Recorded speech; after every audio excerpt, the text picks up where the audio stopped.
दोस्तों स्वागत है आप सभी का हमारे YouTube चैनल स्टूडेंट IQ में। यूपी पुलिस एग्ज़ाम 2024 की तैयारी के लिए आज के इस वीडियो में हम लोग GS सामान्य अध्ययन के प्रश्नों को सॉल्व करेंगे। ये प्रश्न आपके यूपी पुलिस एग्ज़ाम के लिए काफ़ी इंपॉर्टेंट होने वाले हैं। ठीक है दोस्तों, चलिए शुरू करते हैं। लाइफ ऑफ शिवाजी पुस्तक निम्नलिखित में से किसके द्वारा लिखी गई थी? इसमें करेक्ट आंसर है ऑप्शन ए, ज्योतिराव फुले। दोस्तों लाइफ ऑफ शिवाजी पुस्तक ज्योतिराव फुले द्वारा लिखी गई थी। आगे बढ़ते हैं, अगला प्रश्न है सत्यार्थ प्रकाश सत्य का प्रकाश पुस्तक निम्नलिखित में से किसके द्वारा लिखी गई थी? इसमें करेक्ट आंसर है ऑप्शन बी, स्वामी दयानंद। दोस्तों सत्यार्थ प्रकाश यानी सत्य का प्रकाश स्वामी दयानंद सरस्वती की उत्कृष्ट कृति है। आगे बढ़ते हैं, अगला प्रश्न है सिंधु घाटी सभ्यता के निम्नलिखित में से किस स्थल से हल्का मिट्टी का मॉडल मिला है? इसमें करेक्ट आंसर है ऑप्शन बी, बनवाली। दोस्तों बनवाली एक पुरातात्विक स्थल है जो हरियाणा के फतेहाबाद ज़िले में स्थित सिंधु घाटी सभ्यता से संबंधित है, जहां हल का एक मिट्टी का मॉडल पाया गया है। ठीक है, तो ये बनवाली हरियाणा में है। आगे बढ़ते हैं, अगला प्रश्न है निम्नलिखित में से किस राजा ने अवनी सिंह की उपाधि धारण की थी? इसमें करेक्ट आंसर है ऑप्शन बी, सिंह विष्णु। दोस्तों सिंह विष्णु सिंह वर्मन के उत्तराधिकारी थे। उन्होंने 575 ईस्वी से 600 ईस्वी तक शासन किया था। सिंह विष्णु ने अवनी सिंह की उपाधि धारण की थी। आगे बढ़ते हैं, अगला प्रश्न है रस रत्नाकर की रचना किसने की? इसमें करेक्ट आंसर है ऑप्शन सी, नागा अर्जुन। दोस्तों रस रत्नाकर की रचना 8वीं शताब्दी में नागा अर्जुन ने की थी। वो एक भारतीय धातु विज्ञानी थे। ये पुस्तक सोना, चांदी, टिन और तांबा जैसी धातुओं के निष्कर्षण का वर्णन करती है। आगे बढ़ते हैं, अगला प्रश्न है राष्ट्रकूट लगातार किन शासकों के खिलाफ लड़ाई में शामिल थे? इसमें करेक्ट आंसर है ऑप्शन डी। ठीक है, उपर्युक्त सभी राष्ट्रकूट लगातार पल्लवों, मुद्रय के पांड्य और पेंगी के पूर्वी चालुक्य, ये तीनों के खिलाफ लड़ाई में शामिल थे। ठीक है, क्योंकि शाही राष्ट्रकूटों के परिवार का दावा था कि वे भारत काल के यदु परिवार के वंशज हैं। आगे बढ़ते हैं, अगला प्रश्न है निम्नलिखित में से राष्ट्रकूट साम्राज्य की स्थापना किसने की थी? वेरी इंपॉर्टेंट प्रश्न है दोस्तों। इसमें करेक्ट आंसर है ऑप्शन सी, दंती दुर्ग। दोस्तों दंती दुर्ग कीर्तवर्मन द्वितीय का सामंत था। दंती दुर्ग 733 ईस्वी में सिंहासन पर बैठा था। उन्होंने 733 ईस्वी से 756 तक शासन किया था। इस दौरान उसने चालुक्य साम्राज्य के उत्तरी क्षेत्रों पर अधिकार कर लिया था। ठीक है, तो राष्ट्रकूट साम्राज्य की स्थापना दंती दुर्ग ने की थी। आगे बढ़ते हैं, अगला प्रश्न है निम्नलिखित में से पुलकेशन प्रथम का शासन काल क्या है? इसमें करेक्ट आंसर है ऑप्शन सी, 535 ईस्वी से 566 ईस्वी तक पुलकेशन का शासनकाल रहा है। आगे बढ़ते हैं, अगला प्रश्न है निम्नलिखित में से किसने मदुरई पर कब्जा किया और मुद्रांतक और मुद्रय कोंडा की उपाधि धारण की? वेरी इंपॉर्टेंट प्रश्न है दोस्तों। इसमें करेक्ट आंसर है ऑप्शन बी, प्रांतक प्रथम। दोस्तों प्रांतक प्रथम आदित्य प्रथम की मृत्यु के बाद चोल वंश की राजगद्दी पर बैठा था। ठीक है, उसने मधुरांतक और मदुरै कोंड की उपाधि धारण की थी। आगे बढ़ते हैं, अगला प्रश्न है उत्तर पूर्वी भारत का नवपाषाणकालीन स्थल कौन सा है? इसमें करेक्ट आंसर है ऑप्शन सी, सरुतरु। दोस्तों सरुतरु एक नवपाषाणकालीन स्थल है जो असम के कामरूप ज़िले में स्थित है। कहाँ है? असम में। असम का एक ज़िला है, उसका नाम है कामरूप, वहाँ ये स्थल स्थित है। ठीक है, आगे बढ़ते हैं, अगला प्रश्न है सिल्वर क्लोराइड का रंग कैसा होता है? वेरी इंपॉर्टेंट प्रश्न है दोस्तों। इसमें करेक्ट आंसर है ऑप्शन बी, सफ़ेद। दोस्तों सिल्वर क्लोराइड का रंग सफ़ेद होता है जो सूर्य की रोशनी पड़ने पर सिल्वर से धूसर हो जाता है। आगे बढ़ते हैं, अगला प्रश्न है भोजन के बासी होने पर कौन सी चीज़ बदल जाती है? इसमें करेक्ट आंसर है ऑप्शन सी, गंध और स्वाद। दोस्तों जब वसा और तेल का ऑक्सीकरण होता है तो वासी हो जाते हैं और उनकी गंध और स्वाद बदल जाता है। अगला प्रश्न है, क्षार लिटमस पेपर को निम्नलिखित में से किस रंग में बदलते हैं? इसमें करेक्ट आंसर है ऑप्शन बी, लाल से नीला। दोस्तों क्षार लिटमस पेपर को लाल से नीले में बदलते हैं, जबकि अम्ल लिटमस पेपर को नीले से लाल में बदला जाता है। ठीक है, आगे बढ़ते हैं। अगला प्रश्न है, निम्नलिखित में से कौन सी धातु चमकदार नहीं है? इसमें करेक्ट आंसर है ऑप्शन डी, हीरा। ठीक है दोस्तों, हीरा कोई चमकदार धातु नहीं है, इसकी अपनी कोई चमक नहीं है, ये केवल अपने ऊपर पड़ने वाले प्रकाश को परिवर्तित करता है। ठीक है, तो हीरा चमकदार धातु नहीं है, याद कर लेंगे। ये इसके ऊपर जब कोई प्रकाश पड़ता है तो ये अपने ऊपर पड़ने वाले प्रकाश को परावर्तित कर देता है। आगे बढ़ते हैं। अगला प्रश्न है, निम्नलिखित में से कौन सी धातु जो कमरे के तापमान पर तरल रूप में होती है? इसमें करेक्ट आंसर है ऑप्शन ए, पारा। दोस्तों पारे को छोड़कर सभी धातुएं कमरे के तापमान पर ठोस होती हैं। ये कमरे के तापमान पर तरल रूप में होता है क्योंकि इसका गलनांक कम होता है। ठीक है, आगे बढ़ते हैं। अगला प्रश्न है, निम्नलिखित में से कौन सी धातु सबसे अधिक प्रक्रियाशील धातु है? इसमें करेक्ट आंसर है ऑप्शन बी, पोटेशियम। दोस्तों पोटेशियम सबसे अधिक अभिक्रियाशील धातु है और हवा पानी के साथ तेज़ी से क्रिया करता है। आगे बढ़ते हैं। अगला प्रश्न है, निम्नलिखित में से कौन सी धातु प्रतिक्रियाशील धातु नहीं है? इसमें करेक्ट आंसर है ऑप्शन सी, सोना। क्रियाशील श्रृंखला में अपनी स्थिति की वजह से सोना सबसे गैर प्रतिक्रियाशील धातु है। आवर्त सारणी में सोना नोबेल मेटल है जो रासायनिक रूप से निष्क्रिय है। आगे बढ़ते हैं। अगला प्रश्न है, राखा खदानें, चपरी सिद्धेश्वर खदानें और मालांज खंड खदानें निम्नलिखित में से किससे संबंधित हैं? इसमें करेक्ट आंसर है ऑप्शन सी, तांबा अयस्क। दोस्तों राखा खदानें, चपरी सिद्धेश्वर खदानें और मालांज खंड खदानें भारत की तांबे की खदानें हैं। राखा खदान और चपरी सिद्धेश्वर खदान झारखंड में स्थित है। ठीक है, ये झारखंड में स्थित है। मालांज खदान मध्य प्रदेश के बालाघाट ज़िले में, जो एशिया की सबसे बड़ी तांबे की खदान है। ठीक है, आगे बढ़ते हैं। अगला प्रश्न है, भारतीय संविधान में राज्यों का एक संघ का विचार लिया गया। वेरी इंपॉर्टेंट प्रश्न है। इसमें दोस्तों करेक्ट आंसर हो जाएगा ऑप्शन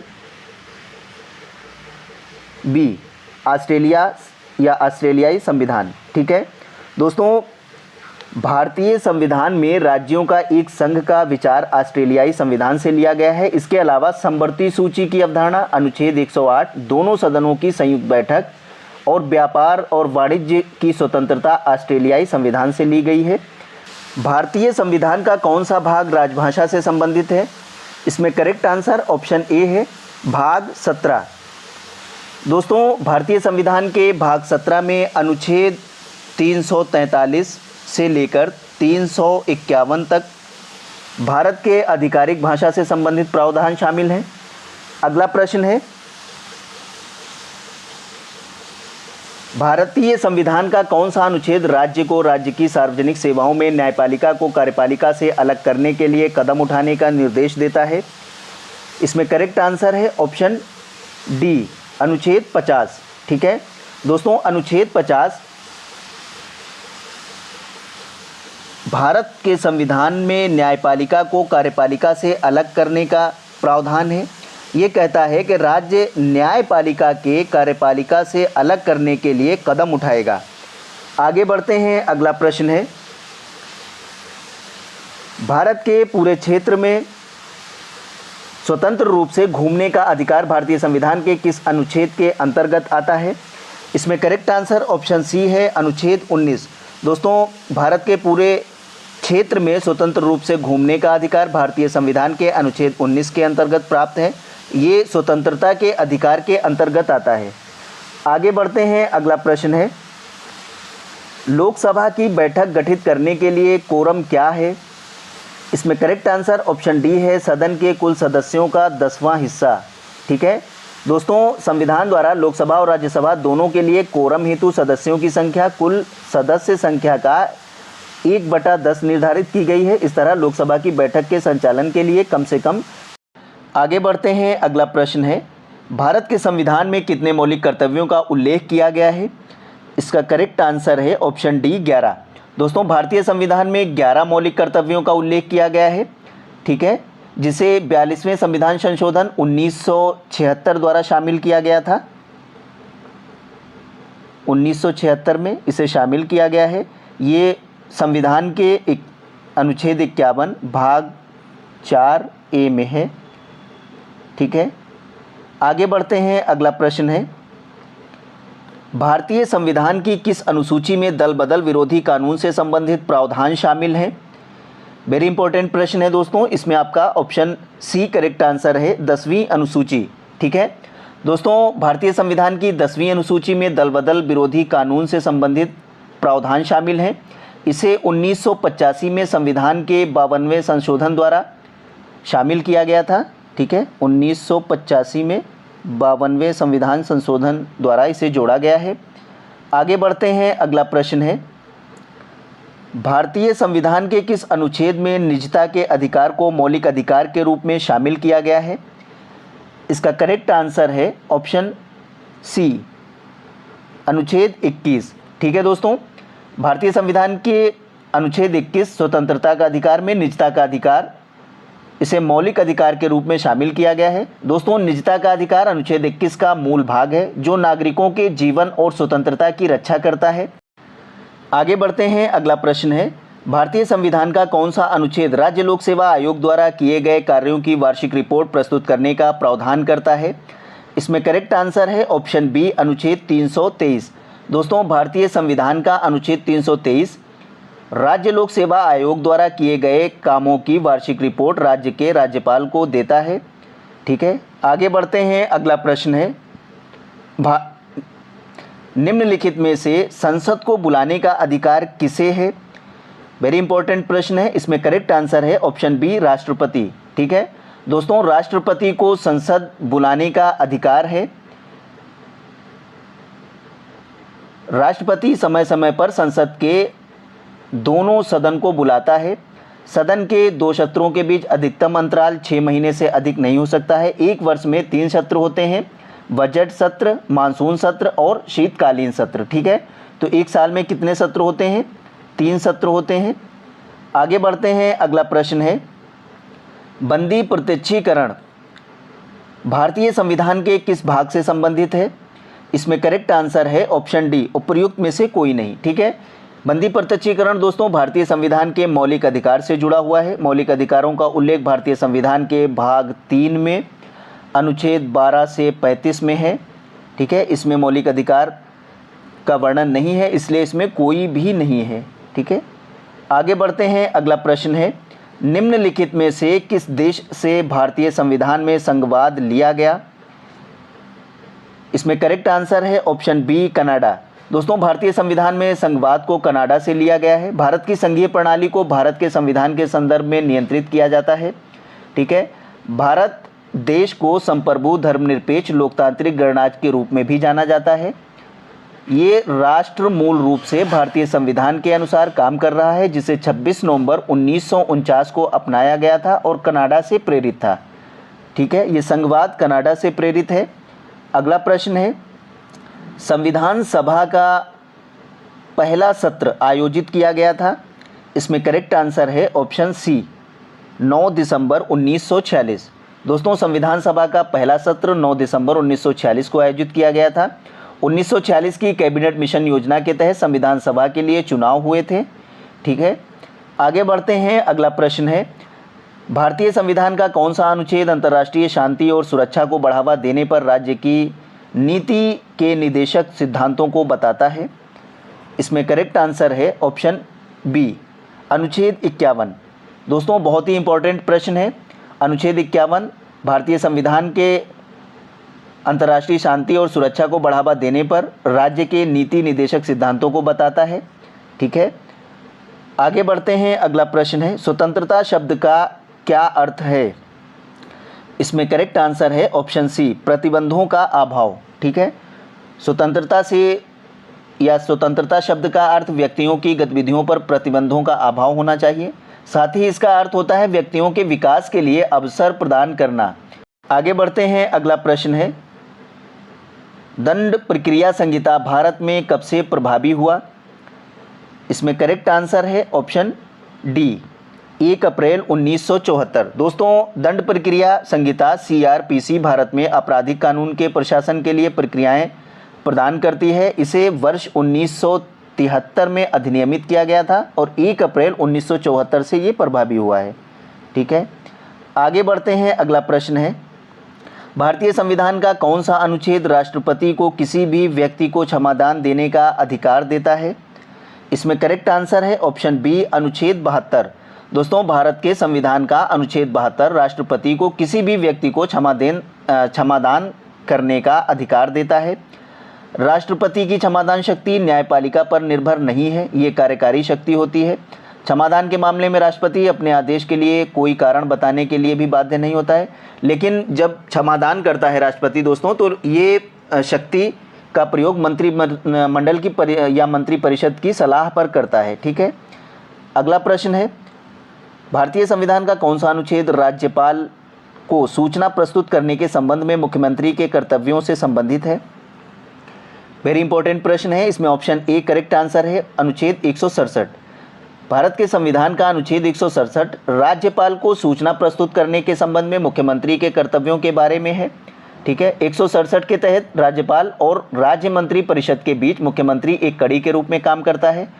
दोस्तों, मुख्यमंत्री द्वारा महाधिवक्ता, राज्य लोक सेवा आयोग, राज्य चुनाव आयोग के अध्यक्ष और सदस्यों जैसे महत्वपूर्ण अधिकारियों की नियुक्ति के संबंध में राज्यपाल को सलाह दी जाती है। आगे बढ़ते हैं, अगला प्रश्न है, भारतीय संविधान में कानून बनाने की प्रक्रिया किस संविधान से अत्यधिक प्रभावित रही है? वेरी इंपॉर्टेंट प्रश्न है दोस्तों। इसमें करेक्ट आंसर है ऑप्शन बी, जापान। दोस्तों, भारतीय संविधान में कानून बनाने की प्रक्रिया जापान के संविधान से काफ़ी प्रभावित रही है। कानून द्वारा स्थापित प्रक्रिया को जापानी संविधान से लिया गया है। अगला प्रश्न है, निम्नलिखित में से एक अंतर्राज्यीय परिषद की स्थापना किसके द्वारा की जा सकती है? इसमें करेक्ट आंसर है ऑप्शन सी, राष्ट्रपति। दोस्तों, एक अंतर्राज्यीय परिषद की स्थापना राष्ट्रपति द्वारा की जा सकती है।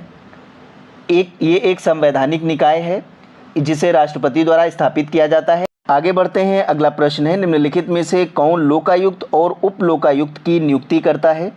इसमें करेक्ट आंसर है ऑप्शन डी, संबंधित राज्य केंद्र शासित प्रदेश के राज्यपाल या उपराज्यपाल।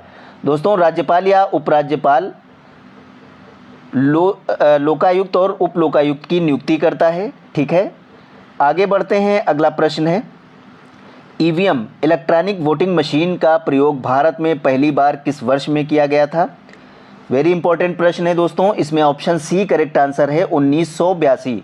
दोस्तों, ईवीएम इलेक्ट्रॉनिक वोटिंग मशीन को 1982 के चुनाव में चुनाव आयोग की तकनीकी विशेषज्ञ समिति द्वारा भारत इलेक्ट्रॉनिक लिमिटेड बेंगलोर और electronics corporation of India limited Hyderabad के सहयोग से डिज़ाइन किया गया था।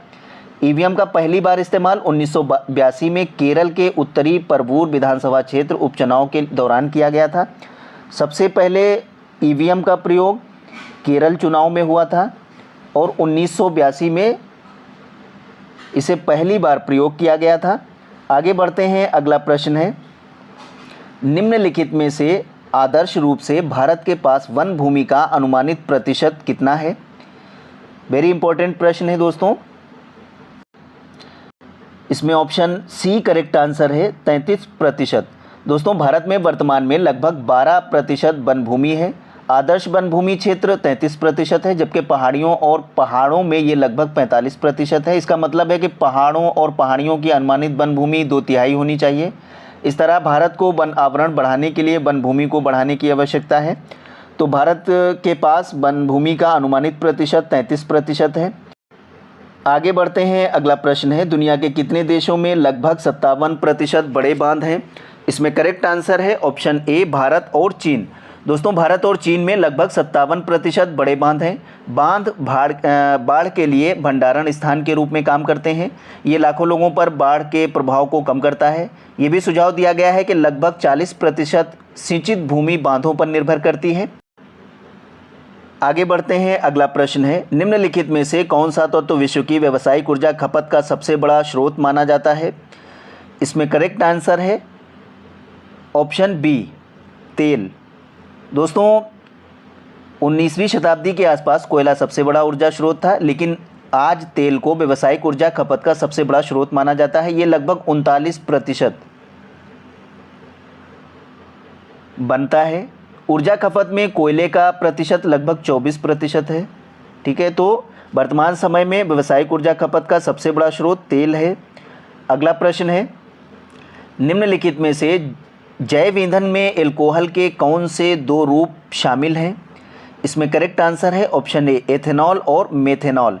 दोस्तों जैव ईंधन या तरल ईंधन में एल्कोहल के दो रूप शामिल हैं, एथेनॉल और मेथेनॉल का प्रयोग या उपयोग किया जाता है। अगला प्रश्न है, बायोमास ऊर्जा विश्व का सबसे बड़ा संभावित स्रोत है। इसमें करेक्ट आंसर है ऑप्शन डी, चीनी उद्योग का रेशेदार अपशिष्ट। ठीक है दोस्तों, चीनी उद्योग का रेशेदार अपशिष्ट एक उप उत्पाद है जो गन्ने के रस से निकलने के बाद मिलता है।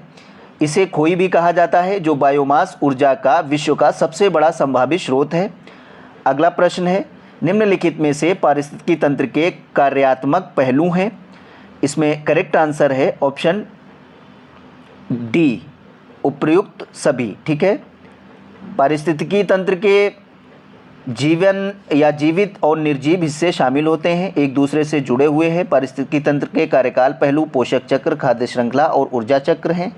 ठीक है, ये तीनों इसमें शामिल होते हैं। आगे बढ़ते हैं, अगला प्रश्न है, निम्नलिखित में से किसे डेट्रीबोर्स भी कहा जाता है? इसमें करेक्ट आंसर है ऑप्शन बी, कंपोज़र। दोस्तों डीकम्पोज़र यानी डेट्रीबोर्स को डीकम्पोज़र भी कहा जाता है। डीकम्पोज़र छोटे जीवों का समूह है, जैसे बैक्टीरिया, कीड़े। ये मृत कार्बनिक पदार्थों को तरल पदार्थ या छोटे पदार्थों में तोड़ देते हैं। अगला प्रश्न है, निम्नलिखित में से कौन सा तत्व जानवरों और पौधों दोनों के ऊतकों का निर्माण खंड है? इसमें करेक्ट आंसर है ऑप्शन बी, कार्बन। दोस्तों कार्बन जानवरों और पौधों दोनों के ऊतकों का एक बुनियादी निर्माण खंड है। कार्बन वायुमंडल में कार्बन डाइऑक्साइड के रूप में मिलता है। अगला प्रश्न है, निम्नलिखित में से कौन सी मानवीय गतिविधि वायुमंडल में मौजूद ऑक्सीजन के स्तर को कम कर सकती है? इसमें करेक्ट आंसर है ऑप्शन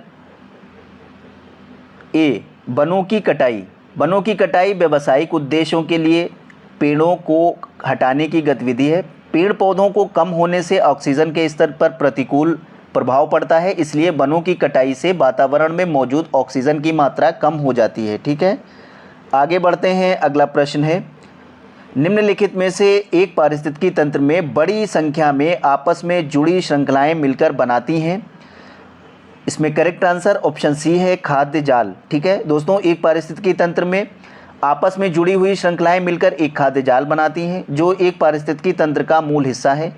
यदि किसी मानवीय गतिविधि की वजह से संपर्क टूट जाता है तो इसका परिणाम स्वरूप पारिस्थितिकी तंत्र की विभिन्न प्रजातियों को नुकसान हो सकता है। ठीक है, आगे बढ़ते हैं, अगला प्रश्न है, निम्नलिखित में से मानव शरीर का पीएच मान कितना होता है?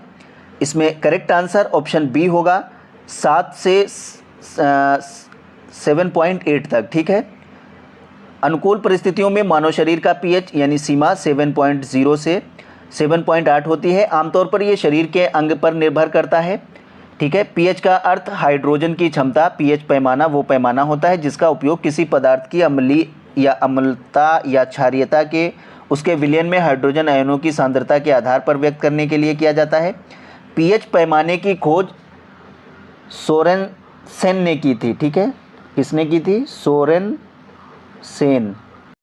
आगे बढ़ते हैं, अगला प्रश्न है, निम्नलिखित में से किन संशोधनों में से किस संशोधन ने राष्ट्रपति के लिए संवैधानिक संशोधन विधेयकों पर सहमति देना अनिवार्य कर दिया था?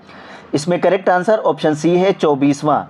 दोस्तों भारतीय संविधान के 24वें संशोधन को संविधान संशोधन अधिनियम यानी 24वां संविधान संशोधन अधिनियम 1971 में 71 के रूप में जाना जाता है। ये 5 नवंबर 1971 को अस्तित्व में आया था। इस संशोधन ने राष्ट्रपति के लिए संवैधानिक संशोधन विधेयकों पर सहमति देना अनिवार्य कर दिया है। ठीक है, आगे बढ़ते हैं। अगला प्रश्न है, निम्नलिखित में से किस हिमालयी क्षेत्र को शिवालिक कहा जाता है? इसमें करेक्ट आंसर है ऑप्शन सी, बाहा हिमालय।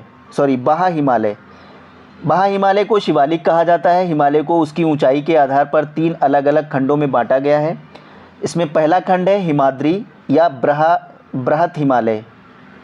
ठीक है, बृहत हिमालय की ऊंचाई औसत तकरीबन 6000 मीटर है।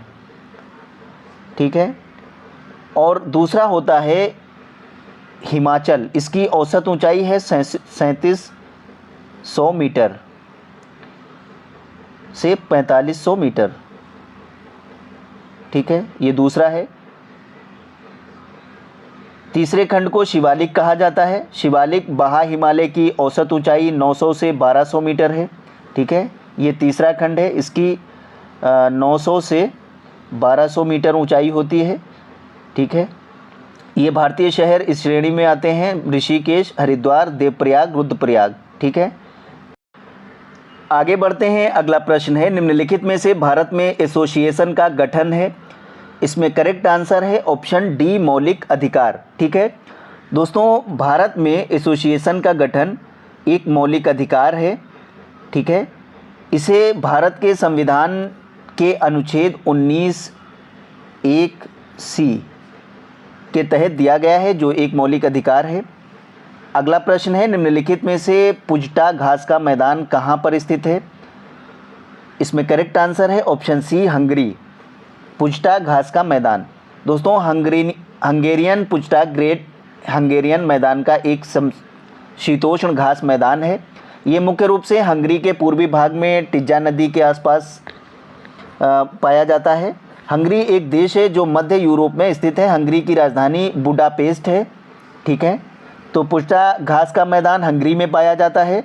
अगला प्रश्न है, निम्नलिखित में से आपातकालीन चिकित्सा सहायता का अधिकार है?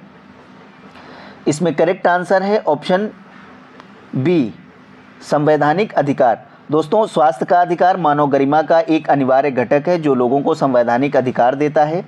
ठीक है, तो आपातकालीन चिकित्सा सहायता का अधिकार एक संवैधानिक अधिकार है। आगे बढ़ते हैं। अगला प्रश्न है, चलैया समिति निम्नलिखित में से किससे संबंधित है? इसमें करेक्ट आंसर है ऑप्शन डी, कर सुधार। दोस्तों, चलैया समिति कर सुधारों से संबंधित है। भारत सरकार ने भारतीय कर प्रणाली में सुधार के लिए प्रोफेसर राजा चलैया के नेतृत्व में एक कर सुधार समिति बनाई थी, जिसका नाम था चलैया समिति। ठीक है, आगे बढ़ते हैं। अगला प्रश्न है, निम्नलिखित में से दिए गए उपकरणों में से किस उपकरण का उपयोग रक्त कोशिकाओं की गिनती के लिए किया जाता है? इसमें करेक्ट आंसर है ऑप्शन सी, होमोसाइटोमीटर। दोस्तों, होमोसाइटोमीटर का इस्तेमाल रक्त कोशिकाओं की गिनती के लिए किया जाता है। लुइस चार्ल्स मालोज ने होमोसाइटर का आविष्कार किया था। इसमें एक आयताकार आकार के इंडेंटेशन के साथ एक मोटी ग्लास माइक्रोस्कोप स्लाइड होती है जो एक कच से बनती है। ठीक है, आगे बढ़ते हैं। अगला प्रश्न है, अग्निरोधक कपड़े बनाने के लिए दिए गए यौगिकों में से किसका उपयोग किया जाता है? इसमें करेक्ट आंसर है ऑप्शन बी। ठीक है, एल्युमिनियम सल्फेट। दोस्तों, एल्युमिनियम सल्फेट का उपयोग अग्निरोधक कपड़े बनाने के लिए किया जाता है। एल्युमिनियम सल्फेट का रासायनिक सूत्र होता है A12SO4। ठीक है, ये इसका SO4 एल्युमिनियम सल्फेट का रासायनिक सूत्र है, जिसका उपयोग विशेष रूप से जल शुद्धिकरण के बगीचे में मिट्टी के pH विनियन और अपशिष्ट जल उपचार में किया जाता है। आगे बढ़ते हैं। अगला प्रश्न है, निम्नलिखित में से किसी पारिस्थितिकी तंत्र की प्रेरक शक्ति है? इसमें करेक्ट आंसर है ऑप्शन सी, सौर ऊर्जा। दोस्तों, सौर ऊर्जा किसी पारिस्थितिकी तंत्र की प्रेरक शक्ति है। सौर ऊर्जा से तात्पर्य ऊष्मा और सूर्य के प्रकाश द्वारा निर्मित ऊर्जा से है। जब सौर ऊर्जा को बिजली में परिवर्तित किया जाता है तो सौर ऊर्जा का उत्पादन होता है। ठीक है, आगे बढ़ते हैं, अगला प्रश्न है, निम्नलिखित में से कौन सा प्रोटोजोआ के कारण होने वाला रोग है? वेरी इंपॉर्टेंट प्रश्न है दोस्तों। इसमें करेक्ट आंसर ऑप्शन सी है, कालाजार। दोस्तों कालाजार एक बीमारी है जो प्रोटोजोआ लीशमैनिया परजीवी की वजह से होती है, जो संक्रमित मादा के काटने से फैलती है। ठीक है, आगे बढ़ते हैं, अगला प्रश्न है, सामंत शब्द आमतौर पर भारत के मध्यकालीन इतिहास में किससे संबंधित है? इसमें करेक्ट आंसर है ऑप्शन बी, बड़े ज़मींदार से। दोस्तों सामंत शब्द भारत में बड़े ज़मींदारों से संबंधित है। 17वीं शताब्दी के दौरान भारत के कई क्षेत्रों में बड़े ज़मींदारों को आमतौर पर सामंत कहा जाता था। वो अपने राजाओं को सैन्य सहायता देते थे, उनकी सेवा करते थे, अपने राजाओं के लिए उपहार भी लाते थे, उन्हें सामंत कहा जाता था। आगे बढ़ते हैं, अगला प्रश्न है, निम्नलिखित में से दिए गए सिक्कों में से किस सिक्के को प्राचीन साहित्य में करशापण के नाम से जाना जाता है? इसमें करेक्ट आंसर है ऑप्शन सी, पंचमार्क सिक्के। दोस्तों पंचमार्क सिक्कों को प्राचीन साहित्य में करशापण के नाम से जाना जाता था।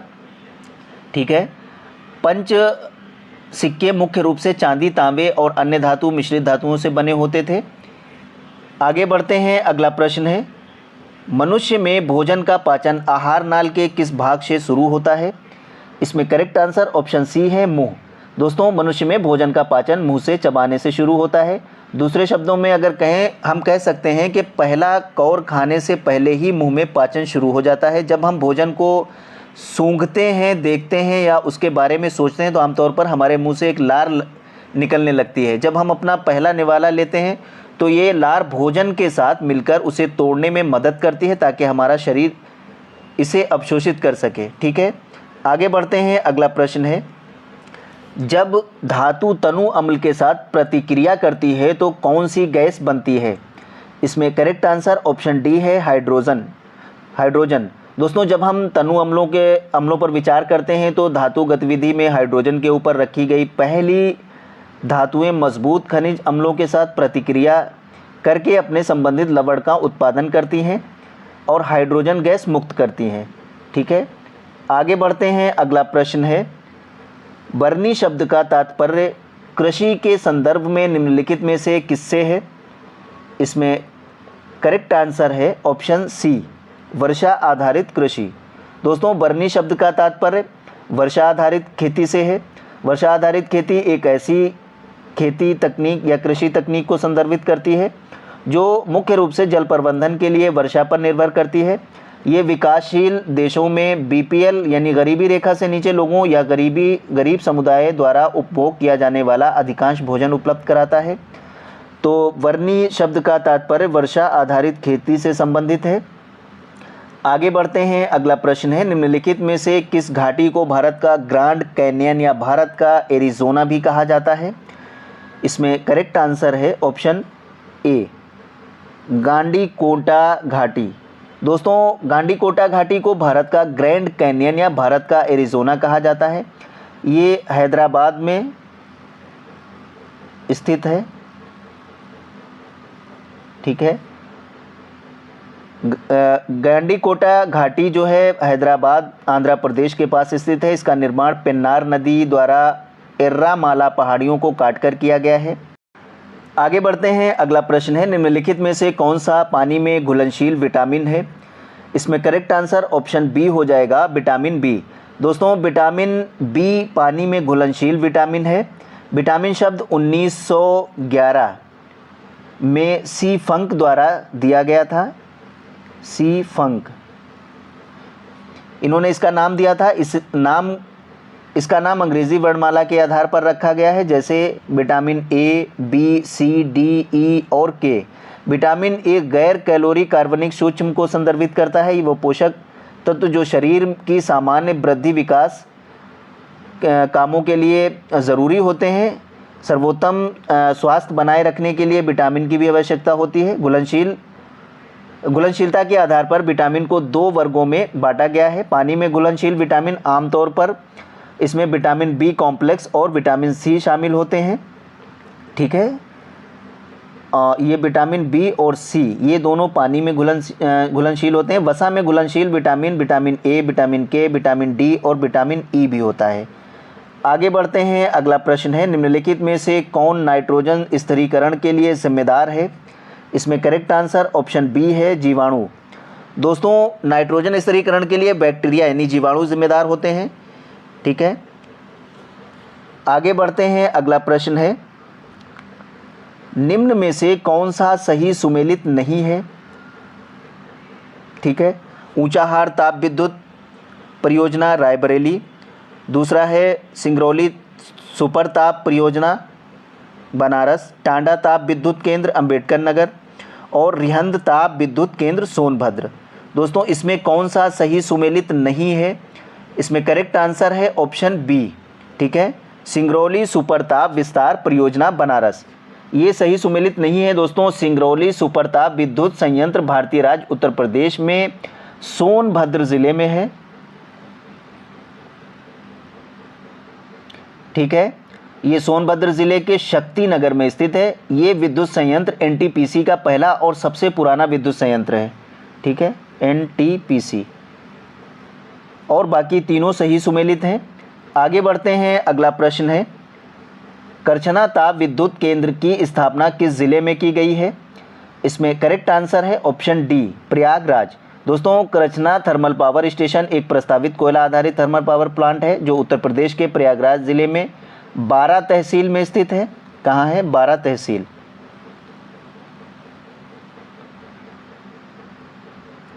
बिजली संयंत्र का स्वामित्व और संचालन उत्तर प्रदेश राज्य विद्युत उत्पादन निगम द्वारा किया जाता है।